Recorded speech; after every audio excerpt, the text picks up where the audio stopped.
Mathilakam block panchayat rehabilitation സെന്ററിൽ പ്രവേശനോത്സവം സംഘടിപ്പിച്ചു. ചിത്രകാരൻ ഡാവിഞ്ചി സുരേഷ് ഉദ്ഘാടനം ചെയ്തു. Block panchayat president T K. Ramesh Babu അധ്യക്ഷത വഹിച്ചു.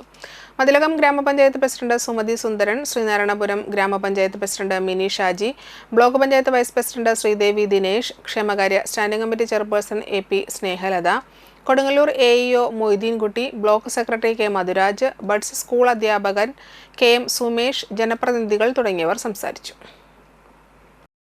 ഒരുപാട് കലാകാരന്മാരും ഇതിനിടയിൽ നമുക്കുണ്ടല്ലേ. നേരത്തെ ഇവിടെ വന്ന് പരിചയപ്പെട്ടു സുരേഷ് ഗോപിനെയൊക്കെ വളരെ മനോഹരമായിട്ട് അനുകരിക്കുന്ന ഒരു പയ്യന്, അതുപോലെ മനോഹരമായിട്ട് പാട്ട് പാടുന്നവരൊക്കെ ഉണ്ടാവാം. അപ്പൊ അതുപോലെ നമ്മുടെ ഉള്ളിലുള്ള കഴിവുകളെ പുറത്തെടുക്കാനും കൂടി വേണ്ടിയിട്ടാണ് ഇങ്ങനൊരു ഈ സെന്റർ കൂടുതൽ പ്രോത്സാഹിപ്പിക്കുന്നത്.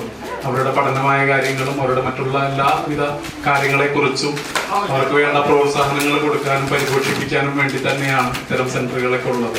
അപ്പൊ അതിനുവേണ്ടി പിന്നിൽ പ്രവർത്തിക്കുന്ന സംഘാടകരായിട്ടുള്ള എല്ലാവർക്കും എന്റെ അഭിനന്ദനങ്ങൾ അറിയിക്കുകയാണ്.